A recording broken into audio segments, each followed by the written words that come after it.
નમસ્કાર, આપ જોઈ રહ્યા છો લખત ન્યૂઝ અપડેટ ચેનલ। તમામ સમાચાર અને અપડેટ મેળવવા માટે ચેનલને સબસ્ક્રાઇબ કરો અને બેલ આઇકન પર ક્લિક કરો જેથી તમામ સમાચાર અને અપડેટ તમને મળી રહે। લખતર જગદીશ આશ્રમ વિસ્તારમાં મોડી રાત્રિના કોબરા સાપ નીકળતા સ્થાનિક યુવાનોએ રેસ્ક્યુ કરી ખુલ્લા વિસ્તારમાં છોડી મૂકવામાં આવ્યો। ગરમી શરૂ થતાં સરીસૃપ જનાવર ખોરાકની શોધમાં રહેણાંકના વિસ્તારોમાં આવી જતા હોય છે। લખતર ગામમાં ગયા વર્ષે ચોમાસાની સિઝનમાં આશરે 70 કરતાં વધારે સરીસૃપ બહાર નીકળવાના બનાવ બનવા પામ્યા હતા। મોટાભાગના સરીસૃપોને પકડી લઈ અને તેઓને રેસ્ક્યુ કરી અને લખતર ગામ બહાર ખુલ્લા વિસ્તારમાં છોડી મૂકવામાં આવ્યા હતા। શિયાળામાં પોતાના દરમાં ભરાઈ રહેતા સરીસૃપ તેમનું પોષણ તેમને ચોમાસામાં ખોરાક ખાઈ પોતાના શરીર માટે જમા કરેલ ચરબીમાંથી પોષણ મળી રહેતું હોય છે।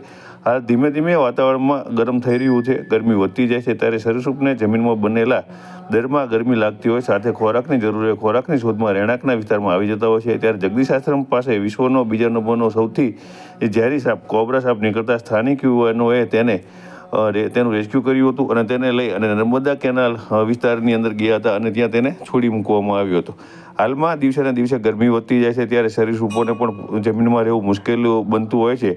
આથી આ સરીસૃપો છે તે પોતાનું દર છોડી અને ખોરાકની શોધની અંદર ગામની અંદર આવતા રહેતા હોય છે અને રહેણાંક વિસ્તારોની અંદર આવતા રહેતા હોય છે, ત્યાં તેનું રેસ્ક્યુ કરવામાં આવતું હોય છે।